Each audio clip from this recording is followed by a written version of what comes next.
looking for professional quality supplementation at rock bottom prices? At TrueNutrition.com, we skip the fancy marketing gimmicks and focus on quality and value.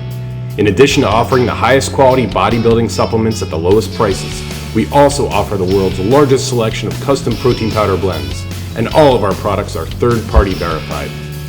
True Nutrition lets you create custom protein blends based on your goals, lifestyle, diet, and taste, with over 60 types of powders, flavors, and performance boosts to choose from. You're not like everyone else, and with our 18 billion possible combinations, you don't have to be. We offer the same level of customization for our delicious oatmeal blends as well, allowing you to choose oats, fruits, nuts, seeds, and more so that your functional nutrition is never boring. Use code HANSEN at checkout for big savings this month and join the thousands of other bodybuilders and athletes who have discovered TrueNutrition.com. What's going to be in your mix? Welcome to Opus Health, Tampa Bay's elite medical center, where we offer dental, vision, primary care, urgent care, alternative medicine, IV therapy, and more to come. Along with wellness, weight loss, hormone replacement therapy. We are open 7 days a week. You can reach us at 813-906-6737 or opushealth.org. We are located at 912 Channelside Drive in Tampa, Florida. You can book online or email us with any questions. If you're working hard to achieve your physical best, you need the optimum level of nutrients to reach your peak performance. When nutrients go missing, so does your ability to have a productive day. Balanced Body Labs has an easy-to-use at-home test to help detect your nutrient levels. We recommend our Balance Pro vitamin testing service for endurance athletes, Balance Perform services for those training for a competition, and Balance Weight Control for those trying to reach their goal weight. In just 4 easy steps, we will know which supplements your body is lacking. Choose your test, take the sample, mail it in, and log in for results. Hi, I'm Aaron Reed, Super League Pro, author of The Supernatural Lifestyle, 9-time NPC champ. One of the wonderful things I like about Balanced Body Labs is measuring kit. I'm able to measure my micronutrients, which I've never been able to do before. So I can find out what I'm depleted in terms of my vitamins, amino acids, even testosterone, lactic acid, cortisol levels, things like that, to help me really key in what I'm doing with my diet when I'm getting ready for a bodybuilding competition or, a performance competition with the Super League. If you don't know what nutrients your body requires most, you won't be able to perform at peak levels. Balanced Body Labs will get you there. Order our online test kit today. All right, welcome to the Bodybuilding Legends podcast, and my guest today is one of the real legends of the sport, Dorian Yates, 6-time Mr. Olympia. And Dorian redefined the sport, not only with his size and muscularity, but also with his training intensity, and he's still regarded, I think, today as one of the best Mr. Olympias ever. Dorian, thanks for joining us. Thanks for having me on the show, John. All right. Pleasure. Listen, I've been watching some of your interviews lately with some mainstream people like Tim Ferriss, who did his podcast, and Brian from London Real. He did some really excellent videos. And you've really done a great job articulating the sport of bodybuilding to mainstream people that aren't really in the sport, really explaining it very well. Yeah, I think so. I think, it's kind of hard for people to understand what it's all about. They see a guy on the stage in his underwear and his muscles and veins and stuff, and probably the first thing that comes to most people's mind is the steroid thing, because just because we look so freakily different, and how is that possible and all this kind of stuff. So try to get across to people that there's a lot more involved in the sport than that, without brushing it under the carpet, so to speak. Yeah, you're doing a great job. Well, let's talk about how you got involved in the sport of bodybuilding. I read your book, Warrior Story, with you and Peter McGuff. And I met Peter out here a few years now. He lives in Florida like I do. So I talked to him recently about the beginning of your career. And I know you were in that detention center and you were doing like a circuit training. And the guy who was like the guard, he noticed your potential for bodybuilding and for physical work. Well, I had a little bit of a background because I was 15, 16 years old at school and I was doing karate. and at the karate place, which later in my life became the Temple Gym, actually. At the time when I was young, there was two areas. There was one area for karate and kung fu, and then they had a smaller kind of area off to the side for weights. And it was all, you know, real beat up old weight gym, but, you know, some good guys in there and stuff. So I was doing karate, and I noticed that, and I started working out a little bit, and I actually enjoyed the weights more. And me and my friend, we managed to get hold of, which was very difficult. There was only one magazine store in the whole city. I mean, the whole fucking city with 1 million people. There's only one store there that sold the muscle magazines, you know? And they were like on the top shelf next to Zipper and all this magazines, you know? Like, so you had to go there and be brave enough to ask for that magazine up on the top shelf. You know? Right. And on the front of there, I think one of the first ones we saw had Robbie Robinson on there. Yeah. So I was very, you know, I was very interested then, and I saw the Pumping Iron film with Arnold in and everything. Mm-hmm. But I left school and I left home, and I was kind of like, you know, didn't have stability. I was living at different places and on the street and stuff like that. So whatever thoughts I had about doing bodybuilding, they were, you know, they were gone for the time being. And a couple of years later, I got in a little trouble, nothing serious, but I was in this detention center, and there have a regime which was kind of like military-like, you know? Mm-hmm. You had to, like, you know, you had to have your bed all, like being in the military, you have to have your bed, the sheets all square, you had to stand to attention, you had to march everywhere, you know, trying to give these young guys discipline. That was the idea, you know? Mm-hmm. So it was quite physical. One of the things we did was the circuit training. And the first day in there, like, I guess to assess you, you know, and they had all these exercises, like freehand squats, push-ups, chin-ups, some weight stuff like that. Mm-hmm. So you were told to go around this circuit 3 times. When you've gone around 3 times, you sit down, you know. So I zipped around this thing 3 times, and I sat down, and the guy was like pissed off with me because it was like, I fucking told you to go around 3 times, you know. I was like, I did already. And he's like, see me do that again. Let me see that again. You know, so I did zip round again. And they're like, oh, okay, yeah, you probably did.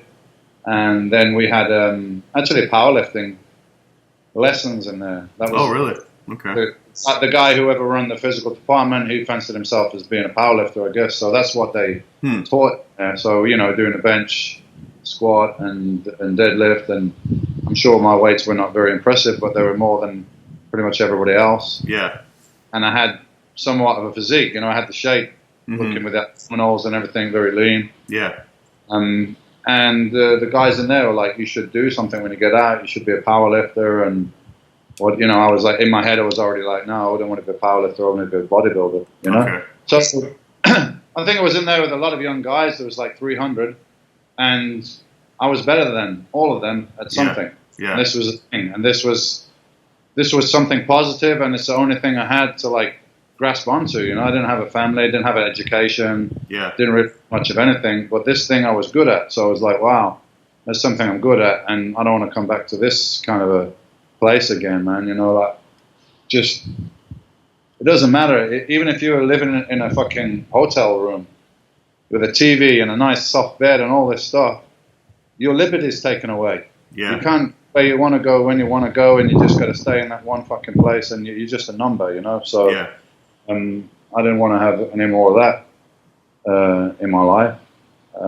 So it gave me that, you know, it gave me that push to say, hey, that thing that you liked and that you were kind of thinking, you know, you could be good, you actually can be, and it's something very positive. If you put your energy into that, good things are going to happen. Yeah. To what extent, I didn't know. You know, I didn't know. Whatever, I don't know. I wasn't really even thinking I could be Mr. Olympia, but something, man, you know. So I did it, and I took some time to study about training, about nutrition, and before I even started it. So I had this plan, like, I'm going to do this fucking thing. Yeah. I'm going to do it. I'm going to do it to the maximum and see what I can do. I just know that something's good going to come from it. Who knows, man? Like, just even if it meant that I just opened a gym, that would have been something very positive and a great improvement on my prospects. So, you know, it turned out to be even bigger than that, obviously. Yeah, I read that. I read that you studied the sport and you were studying, I guess, different training methods and stuff before you actually went into a gym. Is this when you found out about Mike Mentzer's training program?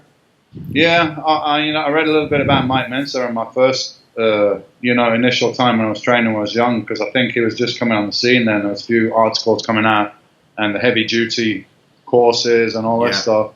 So I knew about him, and then I read Arthur Jones's books and I read Mike's writings, and it just kind of clicked with me that I'm a logical thinker. I'm a mathematical brain kind of, So it sounded like it fucking made sense, right? But not only that, I noticed if I did, especially in the beginning when you're natural and you work in a job and all these other things, right? If I trained more than 3 or 4 times a week, or if I did more than a certain number of sets, I just quickly didn't get anywhere. I just stuck, Mm-hmm. Then I took a week off, and then I came back and I did less, and guess what? Well, I'm getting bigger and I'm getting stronger, I even, at the start, I was getting sick. I was getting like a throat tonsil infection or something. Yeah. And what I realized was that I was getting, my immune system was getting run down because I was overtrained. Right. So not only did it make sense logically to me, in practice, it also worked. Mm-hmm. So, that's why I went with it, and kind of, I guess I refined it over the years, because Arthur Jones was not a competitive bodybuilder, or he didn't really understand all the aspects of competitive bodybuilding, what a competitive bodybuilder's physique must look like. His advice was mainly geared to just building maximum muscle, and, not perhaps working on the side delt that you need to create that illusion of width, and various different exercises you need to do. So my training had more variety than Arthur Jones would recommend, and also it was split over different body parts, which he didn't initially recommend. But Mentzer realized that you had to do that. You couldn't train your whole body in one workout as Arthur Jones recommended and have a complete bodybuilding physique. I mean, it would be too much in one bite, so to speak. So, I refined it a bit over the years. Right. But that's where the information and the inspiration came from. From those two guys. I didn't pull it out of thin air. Yeah. So you started bodybuilding officially then in 1983, and Peter told me that your first contest was actually like a gym contest, right? In 1984. Yeah, it's a funny story. The pictures that are out there, you may have seen them. There's some pictures of me in a little pair of grey shorts, which they were in fashion at the time. Yeah. Okay. I'll take this. All right. Yeah. So those pictures were taken by the guy that ran the gym that later became Temple Gym, and his name was Martin. And he was like a photographer, so it was good because it's not like now you have an iPhone with a camera on. Yeah. Not many people walk around with a fucking camera back in those days. Right, so gym owner was also a photographer, and so he persuaded me to take some pictures, which I'm really glad that he took now, because it showed my physique after very little kind of training. And actually, when he took those photos, he's like, I'm putting on like an inter-gym contest, for the local gyms in Birmingham. And I think you should go in the first time. It's like, you look great. You should really, you have a good chance. And I'm like, nah, man, I don't want to compete yet. I'm not ready and stuff. But I got a cold or a flu or something. So I had a week off the gym and I wasn't eating properly and had a bit of a fever. And I don't know, I lost like, 6 or 7 pounds. And I looked in the mirror and I was like, wow, shit, I look cut, It's like, maybe I'll just do that contest. Like, no, there's no preparation or nothing. It was like, I was young and I was very lean naturally anyway. So it was enough that I kind of dieted for a week. So I did that, and I went into the contest, and a couple of guys that I beat were, they'd competed before and they were on the juice and all that stuff, and I wasn't. And I managed to win that. So again, it's just more encouragement, I guess. Yeah. And about a year later, I did the contest that I planned to do, and that was intermediate contest, which I guess that would be called a novice contest in the States. And I wanted to win this novice qualifier, and I wanted to win the novice British. That was like, that's what I wanted to do. That was your goal. I always had a plan, right? So that was my plan. But that plan went astray because when I went to the contest and I won the contest. Like, I didn't know. When I was there, I was backstage, and I was like, wow, this guy's good and that guy's good, and but yeah, I think we got a chance. But that's all I was thinking. When I see the pictures now, I'm like, yeah, I can see what everyone saw. Yeah. Everyone's freaking out. I came off the stage, and Ron Davis was there, who was a judge at the Olympia, and he was the head of the federation in England. And he was, wow, where do you come from, and why are you in this novice cast? I said, look, it's my first contest, and I come from Birmingham. I've been training for a year and a half, so I'm not good enough to go in the heavyweight class. And they're like, kind of half laughing. They said, it's not good enough to go in the heavyweight class. Well, we got news for you, son. You're probably the best heavyweight we got in the country. And like, I didn't believe it, but they were probably right. Yeah. So they said, we want you to compete in the World Games, which is coincidentally was the next weekend. So I was like, nah, I don't want to do that. And, you can do it, and persuaded me to come along the next day to a selection for the British team. So I went along to the selection for the British team, and they chose me and another guy to be the heavyweight representatives at the World Games.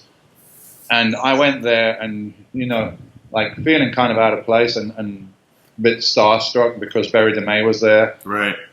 And, he was like, he was all in the magazines. I knew who he was. And Matt Mendenhall, of course, he was Weider's kind of, big star that they were promoting, and great physique. Right.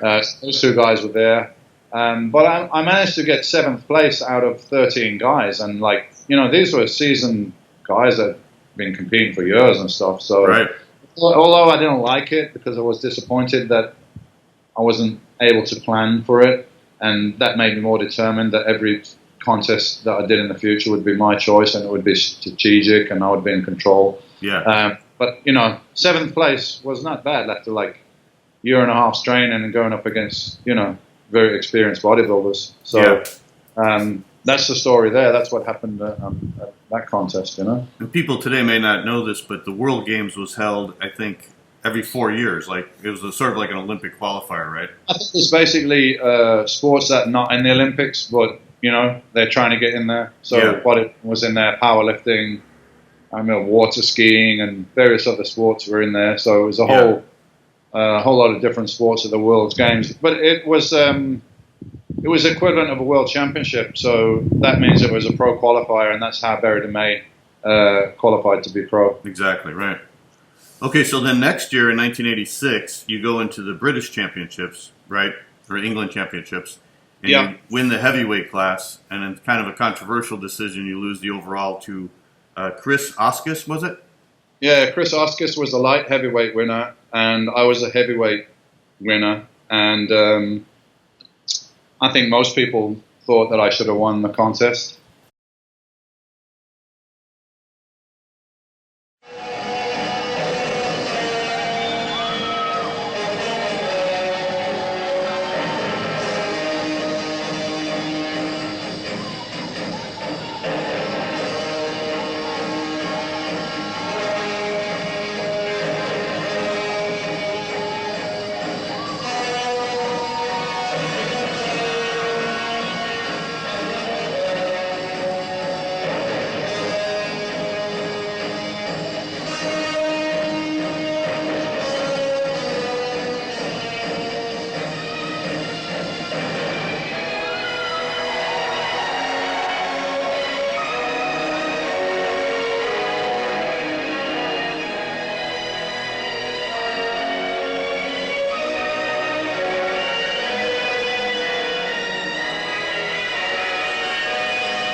double biceps.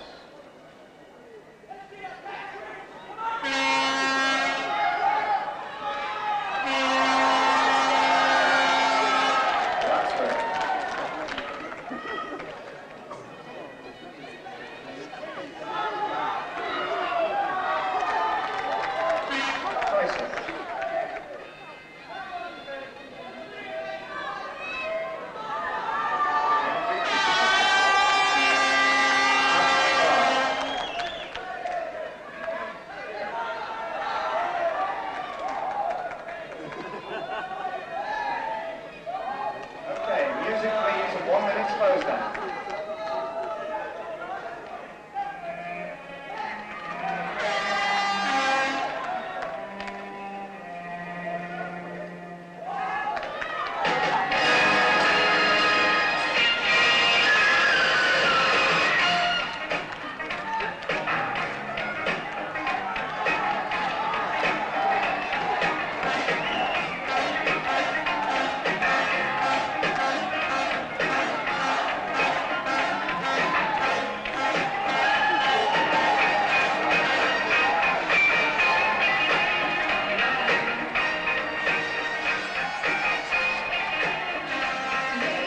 Overall British bodybuilding champion for men,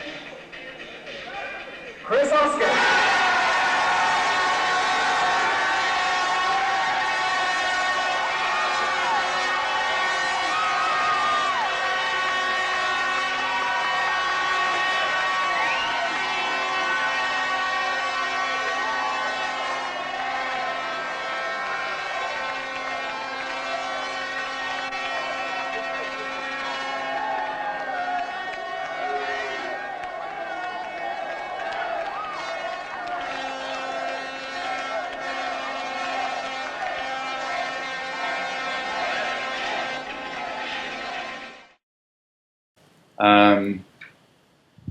Yeah, I thought I should have won it, and I didn't like it too much that he won. I thought it was a bit political because I was never have been like the guy to, go shake hands and kiss ass and just my way. I just turn up and like, if I'm good enough, I'm good enough. Like, that's it, So I was kind of that reclusive guy that wasn't very sociable and, so on. So I didn't kiss ass enough, I guess. I don't know.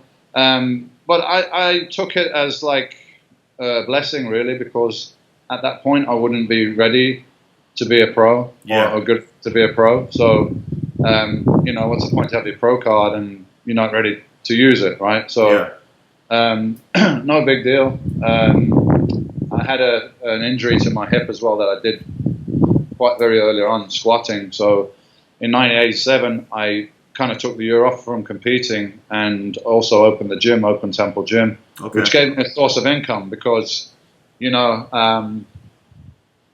I speak to Peter and another guy. I've been writing my autobiography, and I distinctly remember coming back from the British Championship, and there were like busloads of people coming from the gyms in Birmingham to go watch, and you're at this contest, and there's thousands of people there, and the magazines and photographers, and you get all this adulation, and you get your trophy, and I go home to my one-bedroom apartment that doesn't really have any furniture in there, and no car. And I'm British champion, but there's no fucking newspapers or TV outside my apartment on this on a council estate, which is, I guess that's what you call projects or government housing in the US. So that's where I was. I was British champion, but I don't have 2 pennies to rub together. I was still working security on bars and nightclubs just to make enough money to train and all that stuff.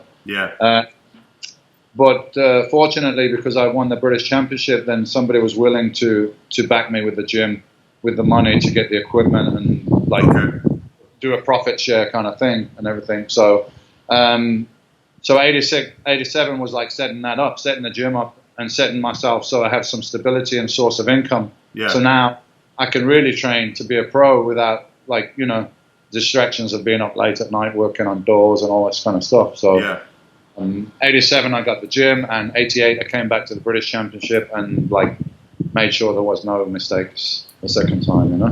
What did they do with that surgery, Dorian? I forgot about that. You had hip surgery in '87.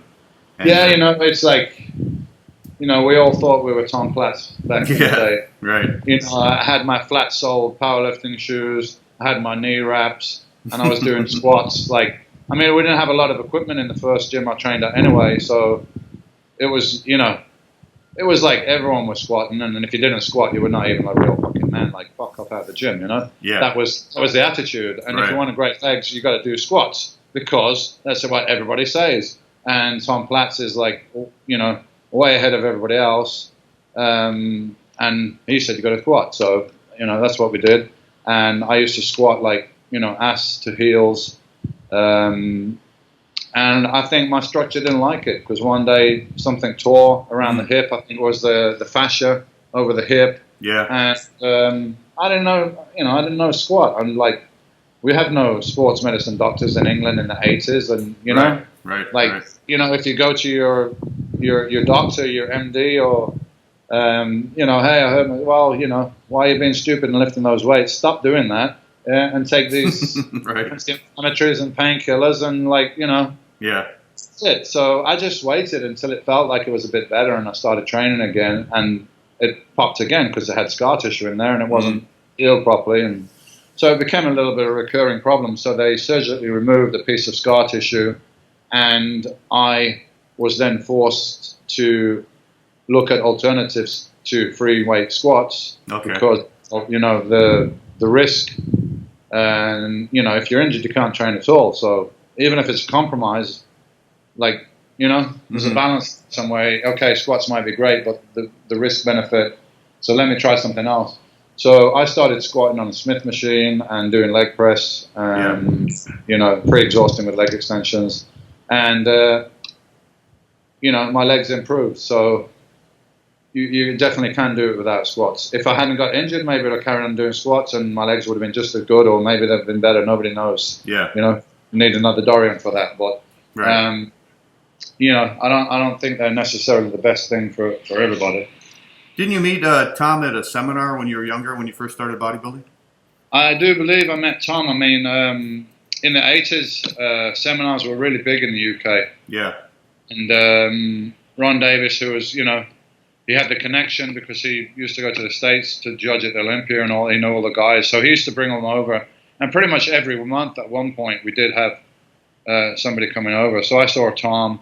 I saw Robbie Robinson. I saw Victor Richards, Lance Dreyer, Tim Bell, Bertle Fox, Mike Christian, Lee Haney. Wow.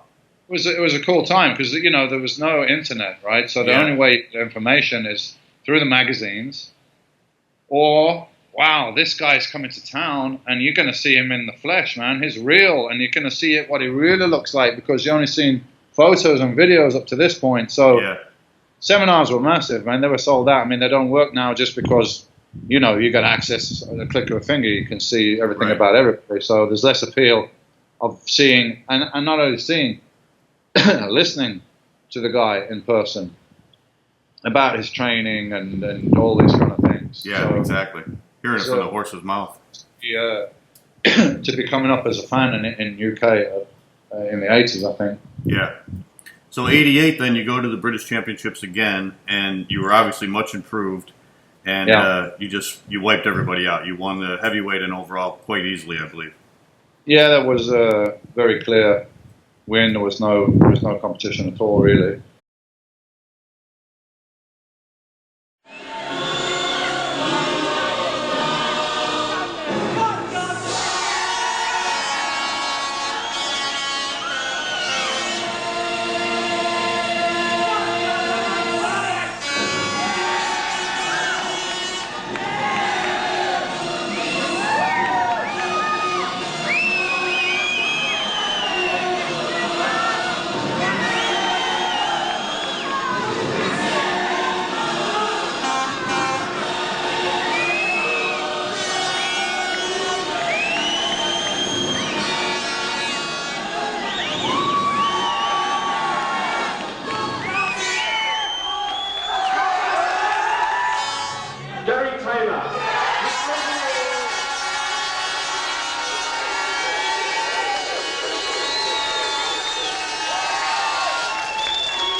over 90 kilo class British champion, 1988, Dorian Yates. Double biceps.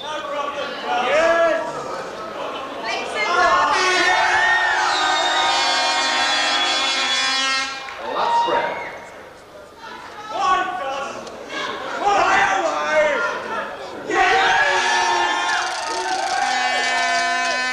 Side chest.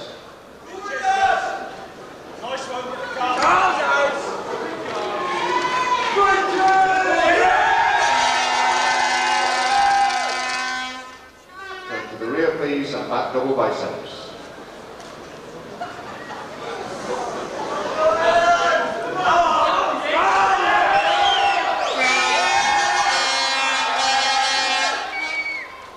Lat spread.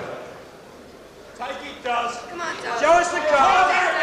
Christmas. It's Christmas. Triceps.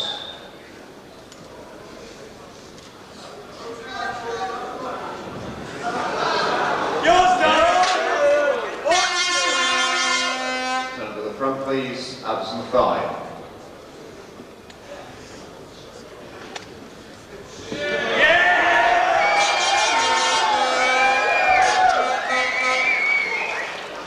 Okay, lads, thank you. Thank you very much. And that's when people started saying, "Hey, this guy, you know, Yeah. he could be a good pro." I don't know if anyone was saying at that point he could be Mr. Olympic. Well, probably a few people were, but it was definitely like, wow, this guy's, you know, he can do something. So, Yeah. Yeah, Peter told me that I think that contest was about a week after the '88 Olympia, which he saw in Los Angeles. And when he saw you win the British Championships, he told you could have been in the top 6 at the '88 Yeah. Olympia. Yeah, Peter was very encouraging, and I trusted him, and he did know. I mean, I don't really know anybody in bodybuilding who knows more about bodybuilding and the history of bodybuilding than Peter. So, you know, I had Peter telling me this, and I had Ron Davis, also who was a judge at the Mr. Olympia, telling me basically the same thing. I'm not really sure if I believed them 100% at that point. Still needed, you know, I needed to be standing next to these guys, you know. Yeah. And that was the, you know, the chance I had to do that was a Night of Champions. That was my first pro show. So you trained for the. So Peter was very positive. Ron Davis was very positive, but I don't feel like the general vibe was very positive. The general vibe and opinion of people was this: yes, you're good, but you can't beat the Americans because they have all the publicity. Yeah, the publicity in the magazines is, you know, it makes a difference. Yeah. You don't know the judges. Yeah, you don't have any relationship with the judges. You don't know the judges. That's not going to help you. And you're from England. Yeah. So all these things are going to go against you. Yeah. And I said, well, honestly, I'm just going to say that's bullshit. Yeah. Because I think if you're good enough, you're good enough. And these just seem like excuses that I've heard from people in the past. You know, I didn't place well because of this or that, or standing in the fucking shadows at the end of the stage and I didn't get noticed or whatever. It's just, hey man, if you're good enough, it doesn't matter if you're standing in the shadows. Right. You know, so I'm like, I gotta just be that guy, you know. Yeah. I gotta play that, and I gotta be that, because if I'm like kind of okay, I could get overlooked. So, you know, that's why I took some time out from that British Championship. I think was like more than 18 months to give everything I had to this first pro show. And I was running the gym, you know, and there weren't so many gyms around then in the 80s, so the gym was, you know, it was okay. It was giving me a decent living, you know. I had a nicer place to live now. I had a car and all that stuff. And so I said, look, you know, I'm living here like a monk, yeah, and I've done this and we've got this far. And now it's like crunch time, yeah, because either I'm good enough to be a pro or I'm not. And I see so many people wasting their life and neglecting their family and other opportunities and all this stuff because they're living this dream and they think there's a pot of gold at the end of the rainbow, but there's not, you know, and there never was and never is going to be. Right. And I don't want to be that guy either. So, you know, I had a family, I had a son, had a wife, and, you know, they make sacrifices because of your lifestyle and everything. So, got to be justified. So I said, to justify continue doing this and living this lifestyle and giving it everything I've got, I got to place in the top 5 of this first pro show. If I can't, then it's really telling me I don't have what it takes to be one of the best, to be really up there, to be in the Mr. Olympia, and you know, to be earning good living from all this, which is, you know, in the end, there's got to be some payback. Right. So if I don't place in the top 5, I'm not going to compete again. I didn't mean, hey, I'm not going to lift weights or nothing. Yeah, of course, I'm going to train for myself. I'll probably open more gyms, and I wouldn't take steroids because I'm only taking them to compete, and that's the way I always approached it. So here's time to find out whether this is all worth it and whether I got what it takes. So that was really the night of champions, you know, make or break. And, you know, history shows I was second and pretty close second, even though I was standing on the end in the shadows. But at the other end of the stage, because there was, I don't know, it was like nearly 30 guys in the show or something. I was at one end in the shadows, Mohammed Benaziz at the other end in the shadows, which I thought was kind of amusing because I heard that's before that I was standing in the shadows, so I didn't get a fair deal. So screw that, man. If you're good enough, they're going to see you. Right. You know? Now, 1990, that was the year they drug tested the Arnold Classic and the Olympia. Did you think they were going to drug test the Night of the Champions also, as you were getting ready for that? No. If they'd have drug tested it, I wouldn't have gone in it because I don't know how to prepare for a contest naturally at that point. So, you know, that's what most people chose not to do. And same thing with the World Championships. And the guys that did get tested at the Olympia, you know, I mean, you know, let's look at the pictures, and that's why it didn't happen again. Yeah, exactly. The physiques, you know, the physiques were down because they do make a difference. You know, anyone that says they don't is, you know, I'm not being honest, right? So, so I won. I got second in that Night of Champions, but even though I got second, I think I made the most impact, and I was the one that got flown out to Venice Beach and Gold's Gym and all that stuff, which was huge for me. I mean, you know, I'd never been really traveling that much. I hadn't been to the States before, and boom, first of all, I'm in New York, which is like, I thought I was in a movie or something because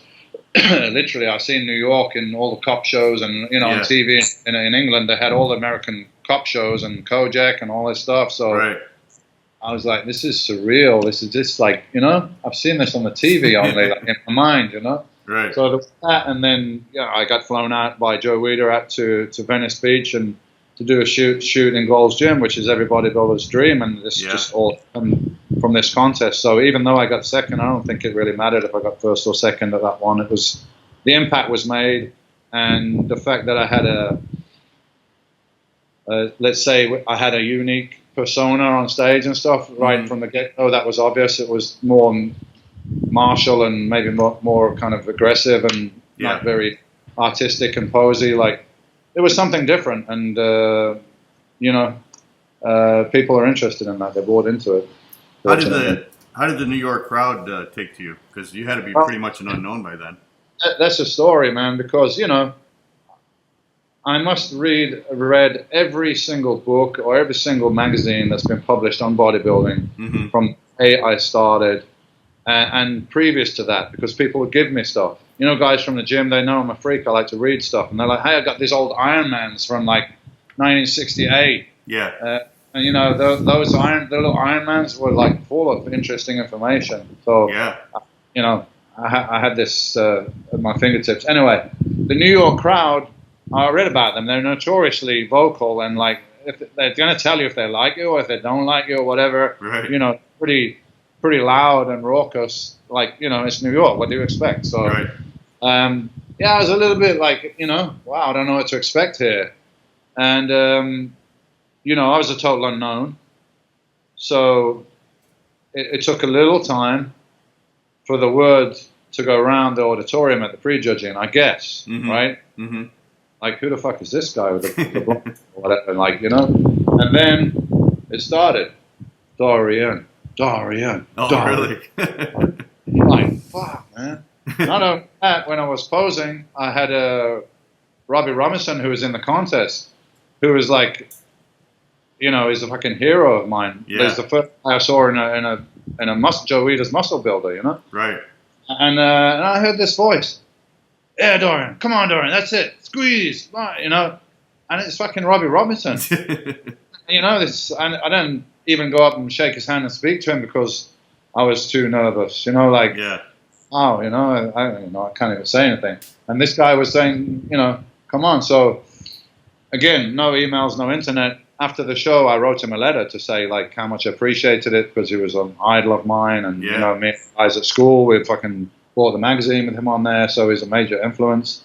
And he told me, I'm sure he don't carry it around now, but he told me he was carrying it around for a long time because it was just, you know, that touched him.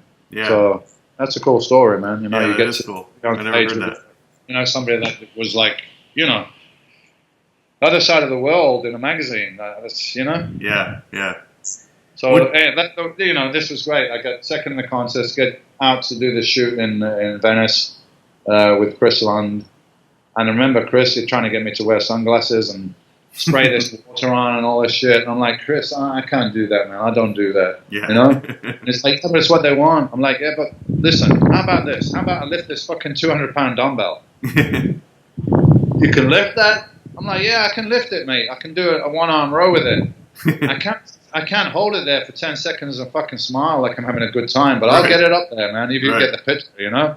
So I got the 200-pound dumbbell up there, a couple of reps, and he got the shots, and it was, you know, I think that was the start of Chris and the magazines really doing that, because before that, it was all posed with the sunglasses, with the spray. Right. You know, they're very concerned about the lighting and the quality of the photo, but what about the image, the energy of the photo?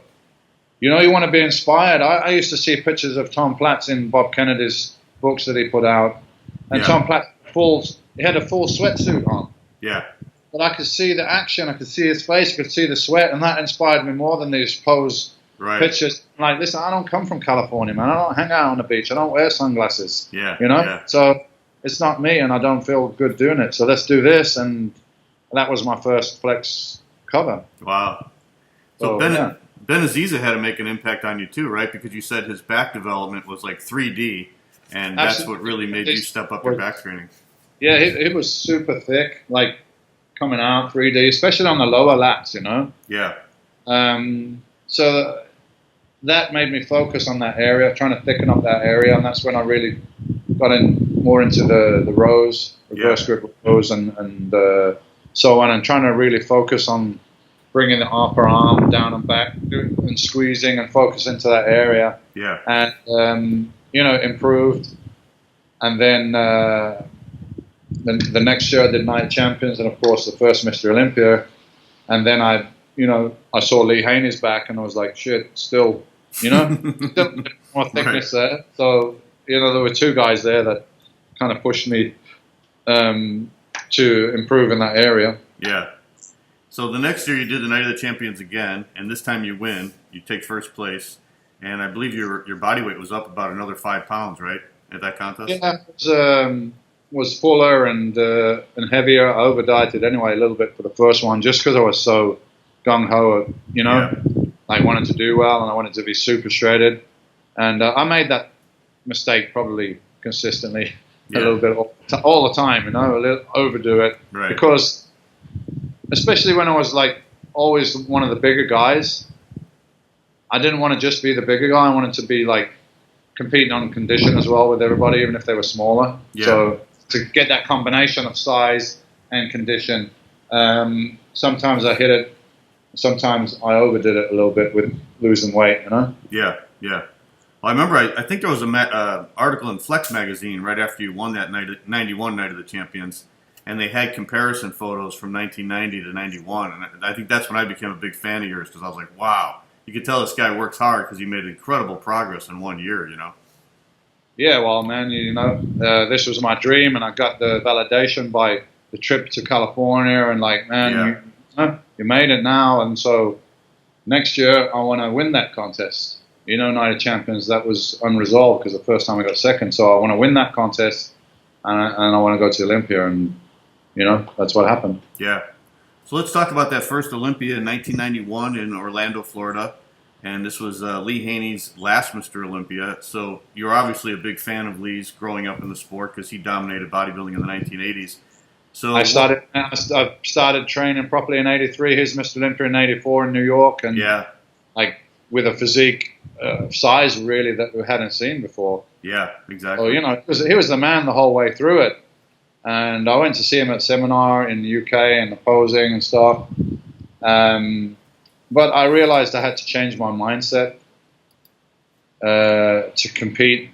You know, you can't beat somebody if you're going to put them on a pedestal. Yeah. You're defeating yourself. So I had to change the mindset from being this fan to being, okay, you're great, but you're a man. You know, you got 2 arms, 2 legs, you lift weights. I do the same. Yeah. And I know, absolutely I know, that you don't train harder than me.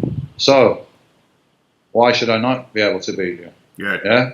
And that was the mindset that I went there with. Not in any way arrogant or any way thinking it's going to be easy, but I wasn't going there with like, oh, there's no way I can win. I'm just going to go, I hope I can get second. Yeah. I didn't go, I went there to try to win.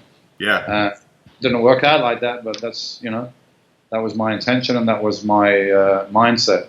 There's no way, you know, I'm prepared psychologically to come here, even though it might be my first Mr. Olympia contest and people might think, well, he's going to be overawed by the occasion and intimidated. There's no way, you know, I'm prepared psychologically. I believe in myself and, you know, I'm coming to show everybody what I've done.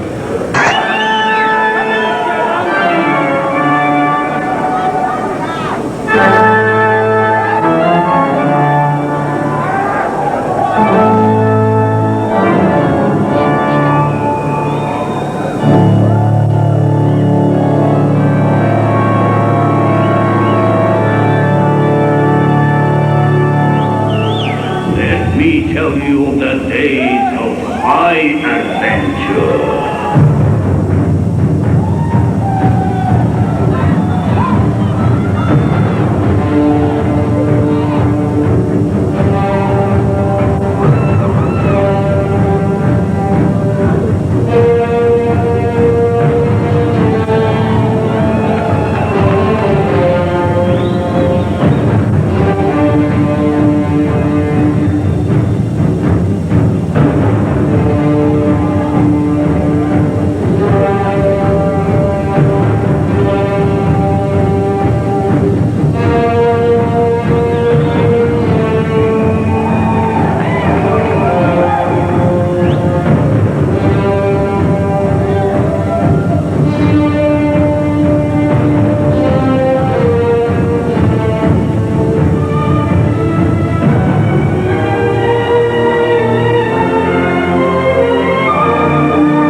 Let's do it.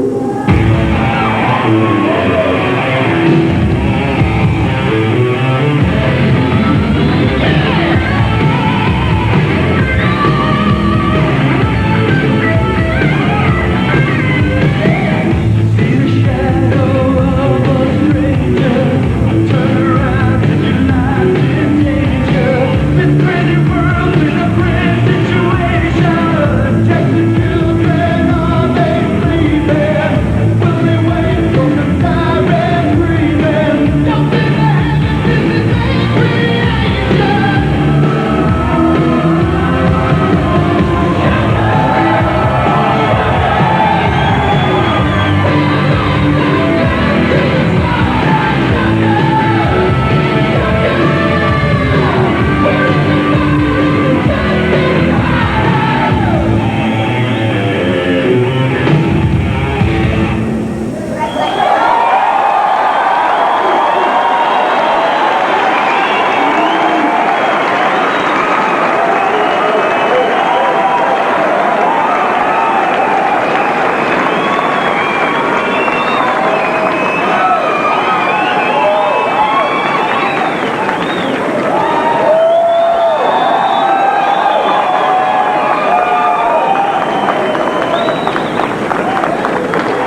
But you did beat him in the second round, the muscularity round, and I think that's the first time Lee's ever been outpointed, really, right?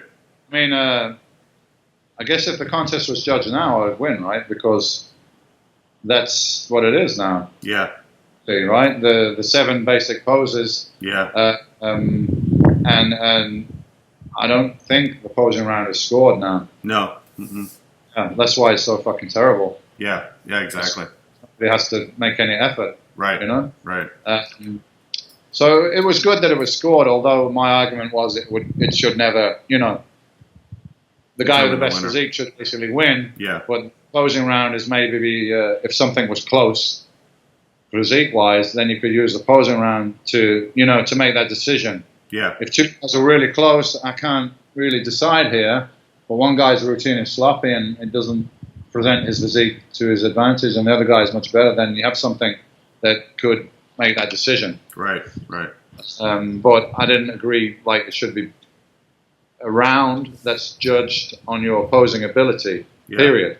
Because then I was like, well, Michael Jackson could come down and win that round. Right. So why should he can't win the round? So yeah, that was my few people were like, oh, we should have won the posing round because we're better posers than Yates. Well, maybe you were, but your physique wasn't better, so that's why you win. So what was your thoughts after that 91 Olympia, Dorian? Because you had to feel great. You beat Vince Taylor, you beat Sean Ray, you beat Lee Labrada, you beat all these established pros. Feet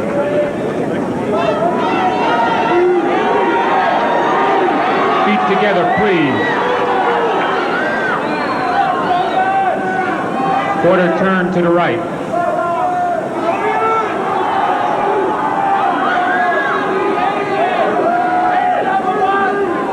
Quarter turn to the right.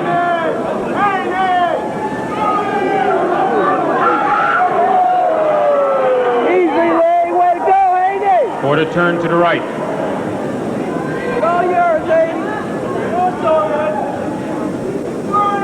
Quarter turn facing front. Front double bicep.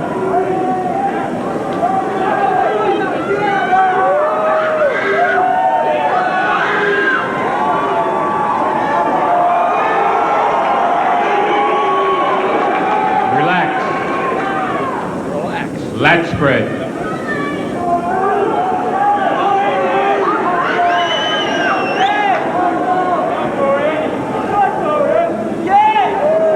Relax. Side chest.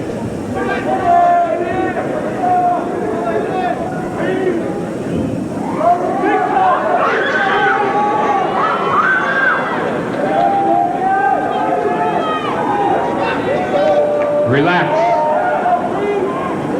Turn to the rear. One leg back. Double bicep.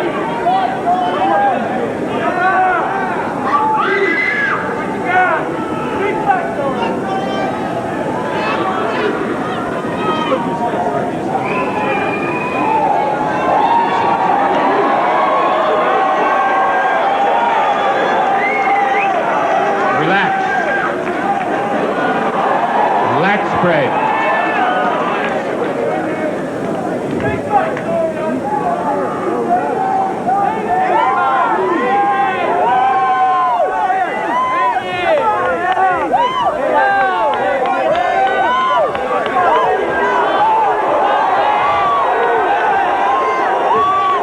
Relax. Side tricep.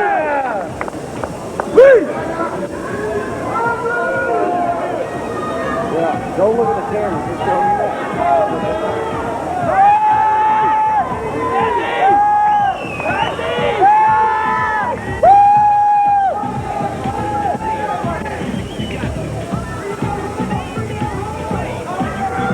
Relax, turn to the front. Abdominal and thigh.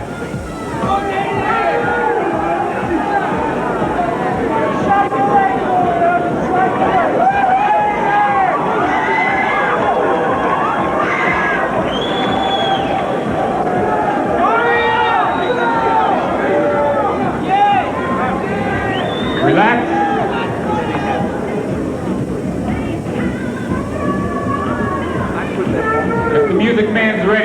it up. Pose down.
$12,000. The check being given out by Brian Moss of Better Bodies.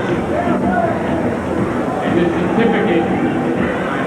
certificate being given out by David Paul of Platinum Everywhere. And they will take it and give it to Sonny Schmidt.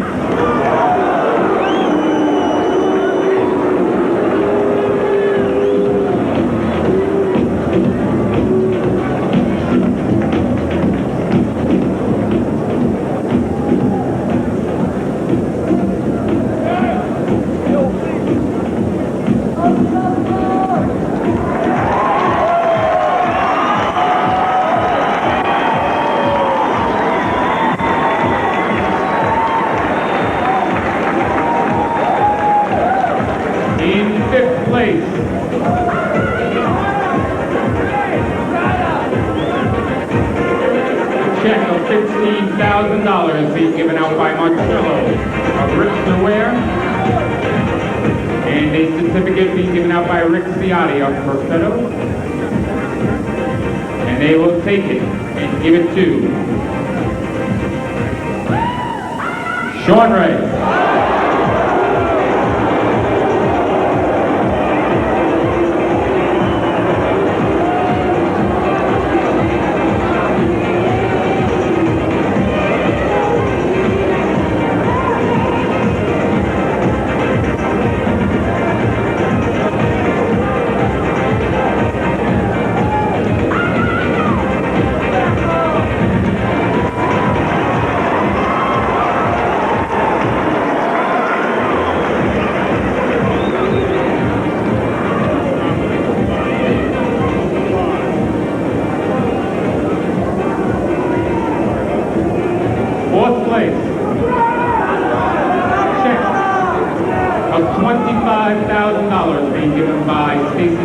line of Muscle Up products. And the certificate being given out by Craig Belissaire from Champion Nutrition. And they will take it and give it to Lee Labrada.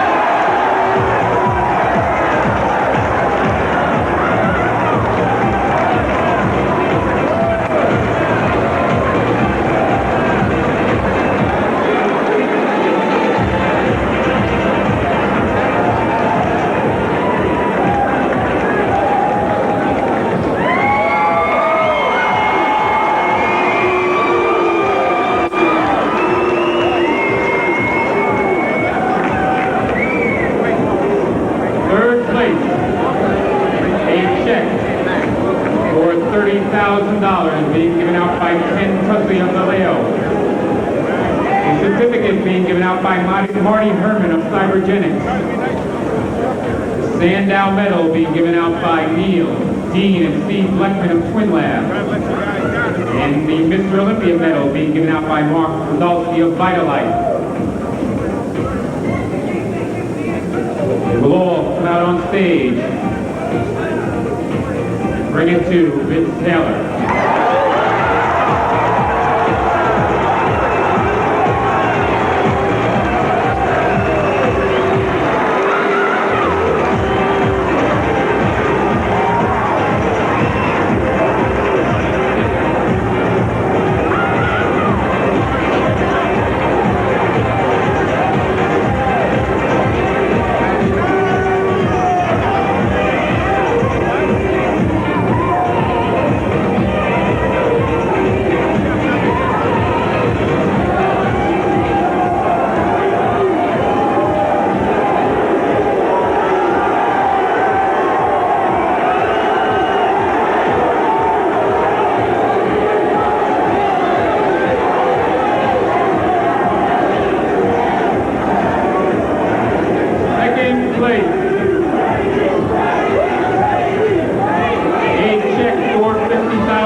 Certificate being given out by Boyer Coe of Body Masters. The Sandow Medal being given out by Cindy McGowan of Bioenergy. And the Mr. Olympia Medal being given out by Tom Profit of Hammer Strength. We'll take the check of $50,000, the certificate, and the medals, and take it to the second place winner, who is Dorian Yates.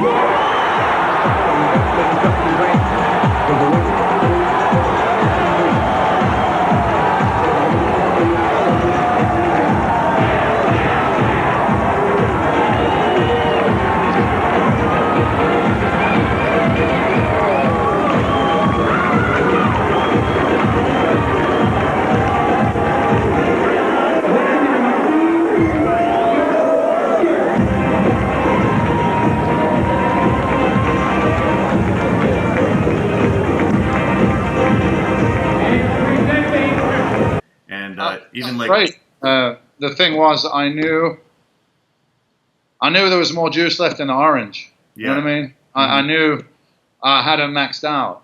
I was still, I was 29 years old when I got second to Haney, so I was fairly young, and I hadn't been training as long as most of the guys, and I just felt that I had more that I could give. So I wasn't at 100%. Lee Haney was at 100%. That year was absolutely the best shape that he ever presented in his whole 8 Mr. Olympias, right? And I think the fact that he did know that somebody was coming along that was of his stature, same height, same weight, and he was here in the room, as I'm sure.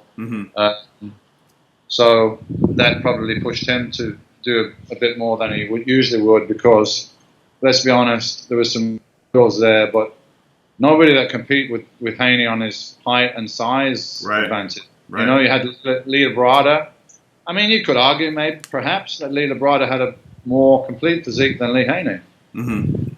But he was much smaller, so he didn't have that impact. So, hey, I gave this guy a run at his very best, and I'm not there yet. So I felt confident that if he did compete the next year, that I would be able to beat him. So now going into 92, Vince Taylor wins the Arnold Classic that year. Yeah. So I had read that you said you really didn't want to focus too much on being too big because you felt most of your competition was going to come from the smaller guys like Vince Taylor and Sean Ray and Lee Labrada. That's correct. Because everybody wants to know what I did in 1993 to be so much bigger than 1992. But if they had seen me in the off-season in 1992, it wasn't a hell of a lot far behind how I started in 93. Right. It's just that I was extreme, and you know what I did? I took pictures every week so I could analyze it afterwards. Yeah. Then for the 92 Mr. Olympia, about 5 weeks out, man, I was good. I was too good to step on stage 5 weeks out. Wow. You know? But I was bigger and fuller, much bigger and fuller. Uh-huh. But I wanted to get harder, so I went down, I went down, I went down. Did it get harder? Maybe a little bit, but I got a lot flatter and a lot smaller, and I was like, right, so I've analyzed that mistake. I don't make that mistake next time. Yeah. So I came into the Mr. Olympia next year 17 pounds heavier than the previous year, which is unheard of, and it's like everyone was like, which kind of secret growth hormone do you have and what's going on in England? Yeah. All stuff. But I started dieting for the 1993 contest around 5 or 6 pounds heavier than the previous year. So I had a very good off season, no injuries, made good progress, put on about 5 or 6 pounds, which at that point I was very happy with.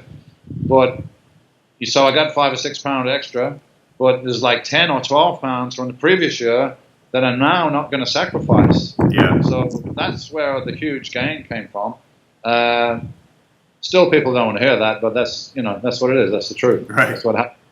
So let's talk about 92 when you won. That was held in Finland, I believe, and you beat out Sean Ray. You beat out Kevin Levrone, who was the new guy. Yeah. You beat out Vince Taylor, Lee Labrada.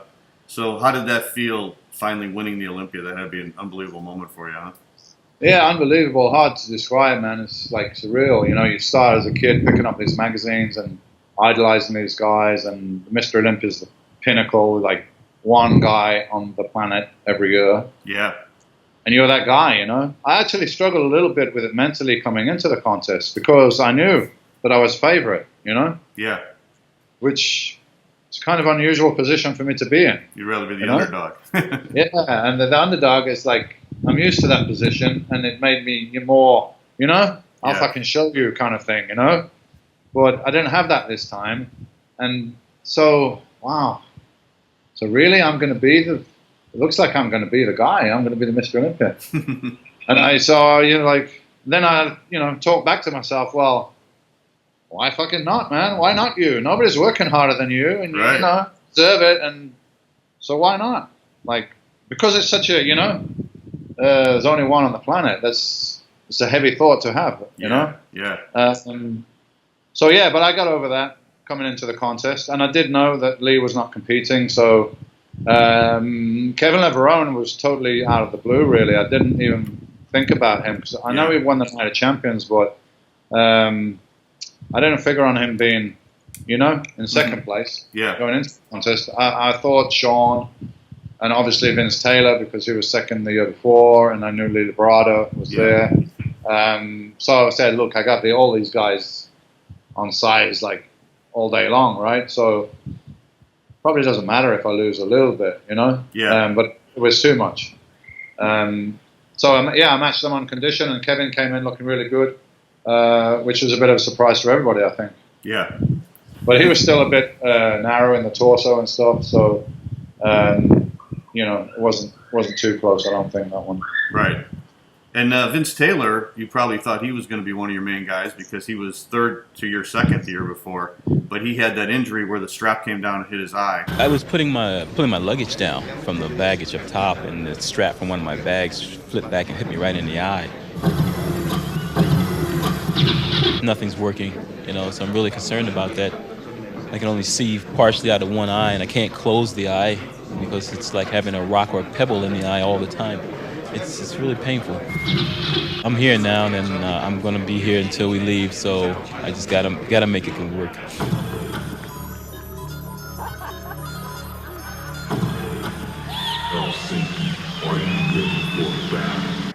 And And I read this. I don't know if this was really you or not, but I heard that you said that he was sort of using that as an excuse for why he took sixth, and you said something like, "You could have chopped my right hand off before that contest, and I still would have won." Exactly, man. You know, you're on the coach.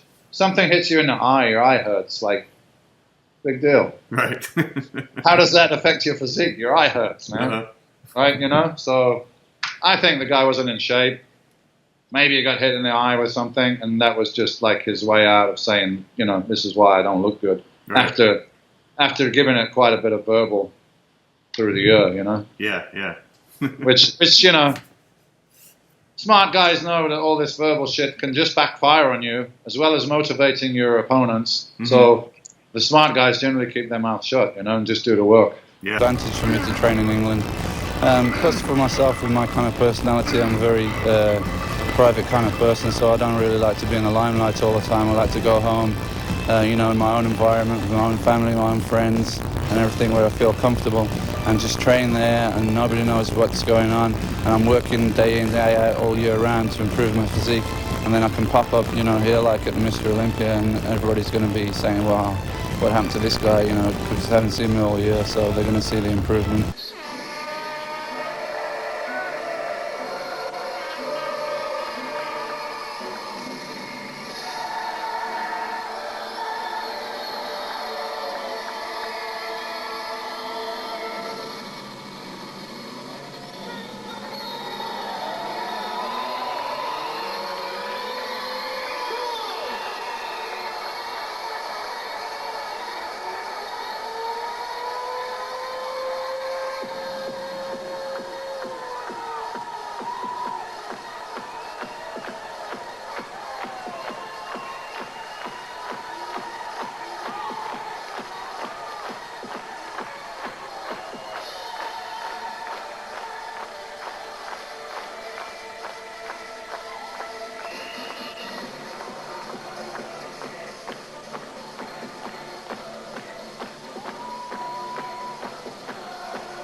And that's what was different about you, Dorian, was, you know, after you won the contest, even when you won it in '92, you went back to England, you went back to your small gym, the Dungeon Gym, and you got to work. And you didn't say much. You were quiet. You didn't trash talk with anybody. And I think that's why Peter called you the Shadow, right? Yeah, because I used to do that and disappear, and I felt comfortable doing that. And I did have a very good instinct for psychology. Yeah.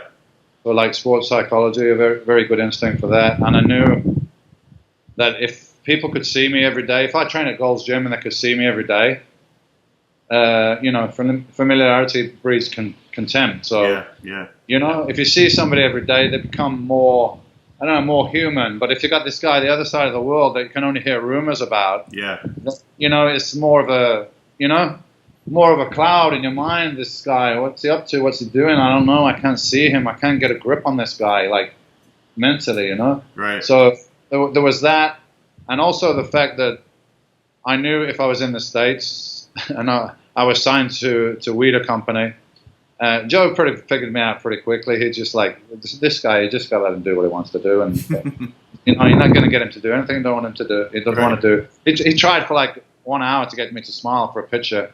I could do it now, no problem, because I feel comfortable doing it, but I didn't then. And it just doesn't matter what you tell me. I just can't do it. I can't do the smile. Right? So I got one Muscle and Fitness cover with a female model with maybe a corner of my lips turning up. So that's why I think Joe decided this guy is just for flex, for hardcore. Right. So I was working for the Weeder Company, but because I was in England, basically, they couldn't hassle me too much, you know? Mm-hmm. And I liked that. I just wanted to be like when I was an amateur, you know? I just wanted to train, I wanted to eat, I wanted to sleep, I wanted to, you know, keep my regime that had got me to be the best in the world. I didn't want it to be disrupted with, you know, people pulling on me left, pulling on me right, and, you know, there's a lot of hot girls there, and there's parties, and you know, there's a whole social scene, and very easy to you know, to slip into some of that and lose your eye of the tiger, you know, like in a Rocky movie, right? He got comfortable, he got his mansion, you know, and he got this guy, this animal that's hungry now chasing him. So I just wanted to continue to be the animal, you know. Even though I was a professional bodybuilder, I wanted to be really like an amateur, you know.